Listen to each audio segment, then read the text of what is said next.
My single girlfriend hit me with a new proposition. She said, it's this new thing where you can manifest a man. She said, all you have to do is write a list, and the man of your dreams will come into your life. And I was like, ooh, that sounds like some bullshit. How many people here feel like they're here with the person of their dreams? Clap it up.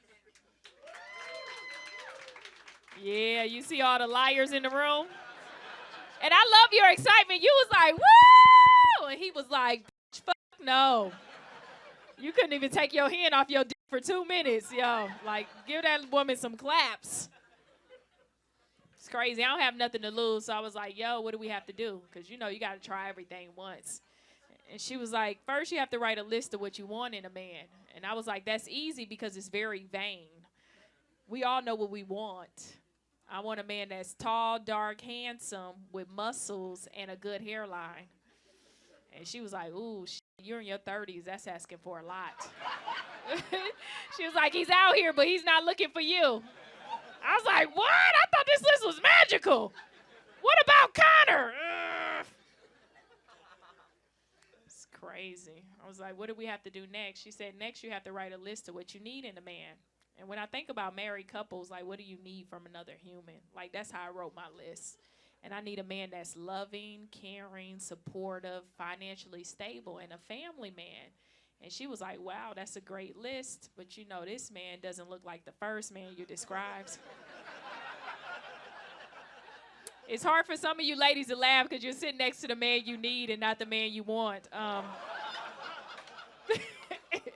It's tough out here, you know what I mean? But I was like, yo, list is stupid. Why would we write 2 lists? So I ripped it up. I wrote one long list, and like magic, I ended up seeing this guy. He was everything that I wanted, but he was in a distance, so he didn't see me. So I was like, yo, I got to shoot my shot.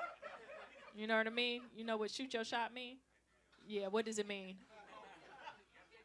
You got to go up to the person and approach him. You look like you don't know like that. That's what I was asking. Look at your partner like, yeah, he doesn't.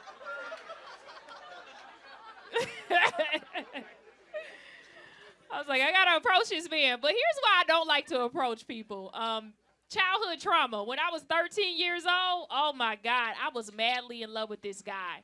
I used to get butterflies in my stomach, and I did everything to get his attention, but he didn't love me the way I loved him. So as an adult, I went to therapy to process that rejection.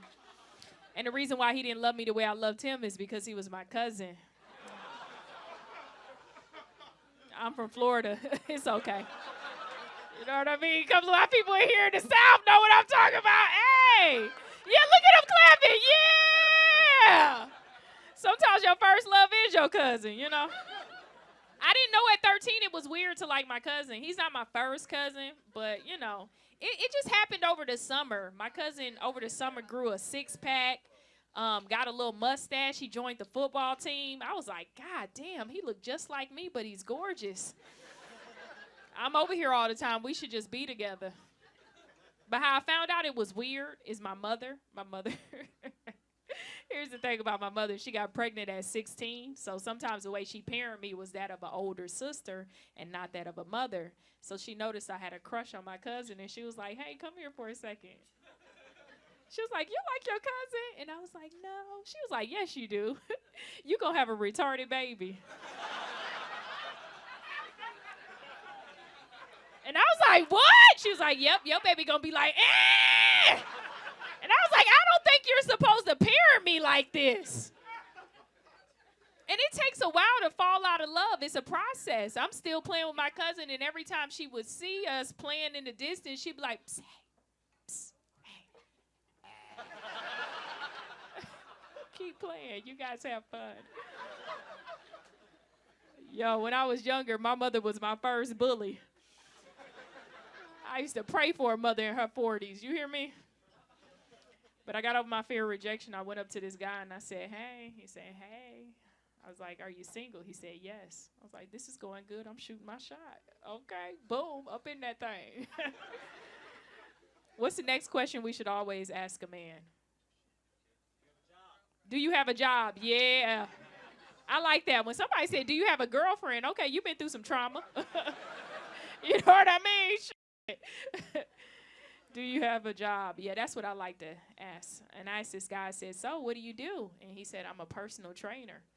And I was like, ooh, broke. It is no financial stability in personal training at all. Plus, anybody here has ever been sold on a dream. It's the beginning of the year, so somebody in here has. They eat a lot of boiled chicken. That's where you take a chicken breast, you drop that in boiling hot water till it's fully cooked. You take it out, no seasoning. You cut it up like cocaine. You meal prep it, and you eat it every single day.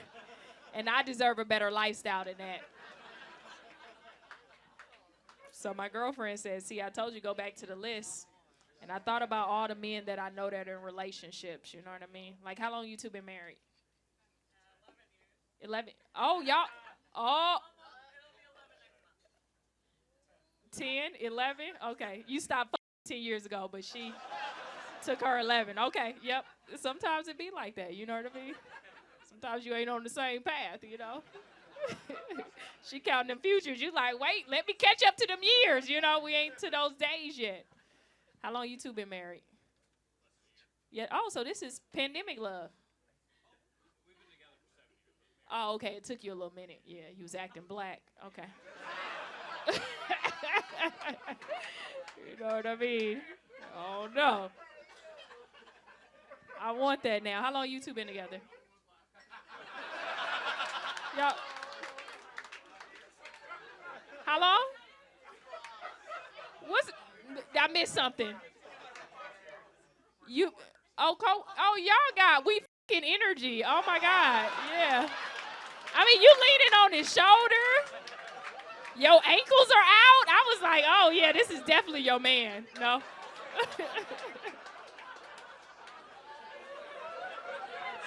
Hey, you might want to let your wife know, you know.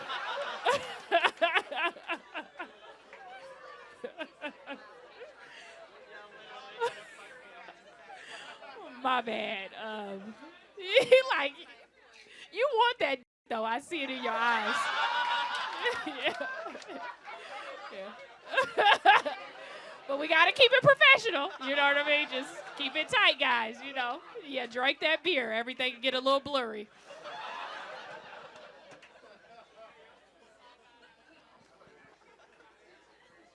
But I want that now, ladies. I want me a little husband. You know what I mean? I want that.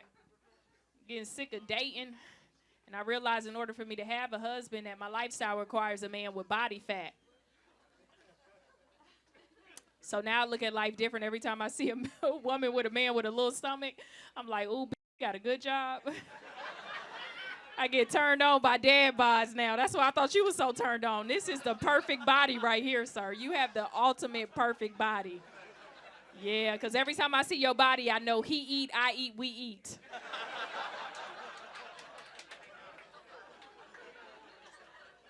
And when I tell you single ladies in the back, I will kick you down and get next to a man with back fat right here called love handles. I have this thing, I get so turned on by love handles. Every time I see a love handle, I like to walk up to it and slap it like it's a fat ass. Like, hey, daddy. Then you got to finger the love handle because sometimes they're a little tough. You know what I mean? Get up in there. Because every time I see love handles, I'm like, oh, he owns property. That's a house body. You own a house, don't you, sir? Yep. How you know how many houses he owns, sir? That ain't a part of the employee handbook. All right, thank you very much. I'm Daphnique Springs, everyone.